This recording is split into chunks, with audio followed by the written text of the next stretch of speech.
Coming up on AINTV.com, Rotorway's new turbine model, a new safety initiative in the air medical transport field, and how MD Helicopters is reacting to the recession. AINTV.com starts in just 30 seconds.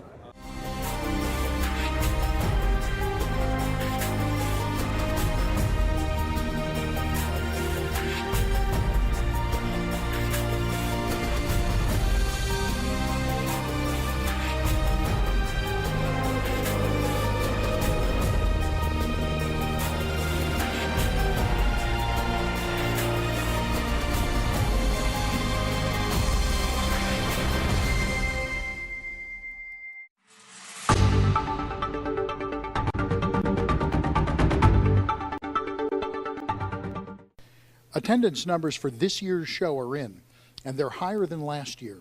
HAI executives report a total of 585 exhibitors and 15,728 attendees on the first day. That's about 200 people more than last year. I'm David Lombardo, webcasting from Heli-Expo. Thanks for being with us. We begin with the only brand new helicopter design announced here at the show. Rotorway is now moving into the light end of the turbine helicopter market. The Arizona-based company has yet to name its new two-seat model, but has acquired a firm called PMC that has the necessary approvals to build an FAA-approved aircraft.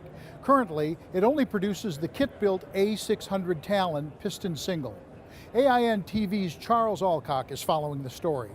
Yes, David, what's interesting here is that Rotorway has effectively defied the credit crunch. At the end of 2008, it managed to come up with a significant influx of new capital. That's what's allowed it to launch a new aircraft at what might appear to be a difficult time to be doing so. The new helicopter is going to be powered by a Rolls-Royce 300 engine, and Rotorway is now holding talks with a composite specialist to help it to develop the airframe. Meanwhile, Rotorway has also announced that it is offering Forward Vision's EVS 100 enhanced vision system to improve safety and operational flexibility for the Talon. Rotorway is partly subsidizing the cost of installing the kit so that it will cost operators just $15,000. Back to you, David. Thanks, Charlie. Rolls-Royce unveiled its latest helicopter engine at its booth. The 500 shaft horsepower Rolls-Royce 500 TS is the larger version of the existing 300 turbo shaft. Polish helicopter maker PZL Zvidnik has signed a memorandum of understanding with Rolls-Royce to discuss possible applications for the new power plant. In March, MD Helicopters will announce one way or another whether it will move its headquarters from Arizona. Company President Lynn Tilton told a press conference here at Heli-Expo that the decision has been pushed back by the need to deal with more urgent fallout from the economic crisis. Tilton told AIN-TV that rival helicopter manufacturers need to put competitive impulses to one side and work together to strengthen a vulnerable supply base that could undermine their ability to deliver helicopters on time. I think in general we should put competitive issues aside. I don't understand. Look, most people don't even have aircraft that go head-to-head that often. I mean, we don't need to work against each other to pick up the scraps. We need to work together to make this industry stronger, safer, our supply chains more efficient, and frankly, to help our customers be in the air. Tilton said that the squeeze on available credit is definitely standing in the way of some aircraft deals being completed. However, for the most part, she expects backlogs of orders to remain secure. So I think our orders for this year are fairly safe. I mean, there may be, 5% that might get pushed back or back away, but I think that would probably be a more appropriate question for some of those who are booked out till 2012. I'm sure there's going to be some tumbling of orders based on the access to capital.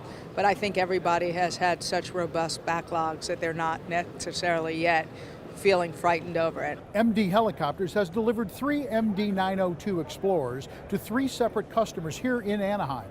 The aircraft are going to Casa Air of Denmark, Switzerland's Fuchs Helicopters, and United Aviation of the United Arab Emirates. The manufacturer expects to deliver up to 75 helicopters during 2009.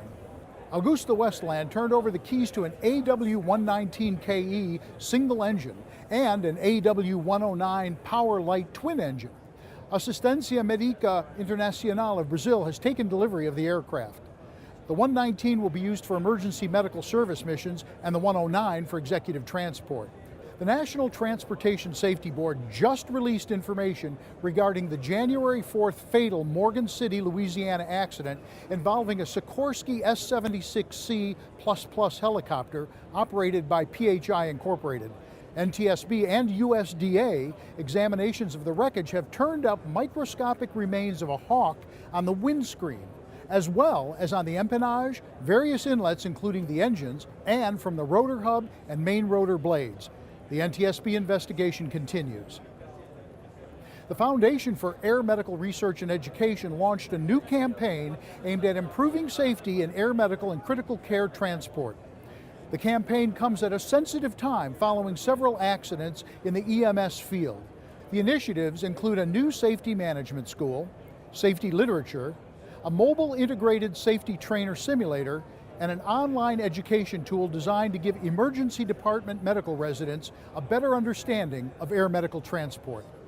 Safety has always been a top priority for HAI. Here at Heli-Expo, the organization is giving away new DVDs to help operators create a safety management system. Here's a quick look. Safety management systems are going to be an ICAO and FAA requirement in the near future. So now is a good time to get started with your program. The DVD is meant to simplify the process of creating an SMS. If you're interested in getting a copy of the DVD, contact HAI. The importance of having an SMS was just one of the topics addressed at this year's Safety Town Hall meeting. The purpose of the meeting is for the committee to listen to members and determine what to address in the coming year. One of the questions that was asked was about the economic downturn effect on the industry, and I don't think that anybody here is at this point feeling that pinch of the economic downturn. I suspect that next year, 18 months down the road, that's where the effect is really going to start to hit these operators. The committee will be addressing the impact of the economic downturn on safety. You're having a problem with funding, maybe you shouldn't think about cutting out training, because that's a very important part of your business. And if you're not flying as much, you probably need to be training more. And that's a really difficult trade-off when you're not getting the income that you're used to. It remains to be seen what the true cost of improved safety will be at a time when more and more operators are under severe cost pressure. Honeywell announced that its enhanced ground proximity warning systems now meet the performance requirements of the FAA's new C-194 technical standard order. The new EGPWS has been designed to provide a terrain awareness and warning system specifically for helicopters. Meanwhile, Papillon Grand Canyon Helicopters has selected Honeywell's traffic alert and collision avoidance system for its fleet. Initially, the equipment will be fitted to the tour operator's EC-120 aircraft. Honeywell also announced that its Sentinel helicopter avionics system, used widely by UK and European helicopter emergency medical service operators, is now available to pilots in the United States. The system offers critical flight safety information, including high-resolution terrain and weather data. Frontline Aerospace has unveiled its new microfire recuperator, a device that can make helicopter engines burn about 40% less fuel. The company has come up with a way to apply the recuperator technology with weight, volume, and performance parameters that are acceptable for aviation applications.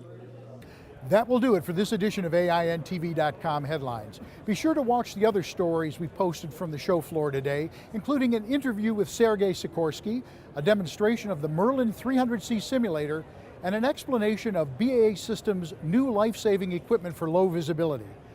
From all of us at AINTV.com, thanks for being with us.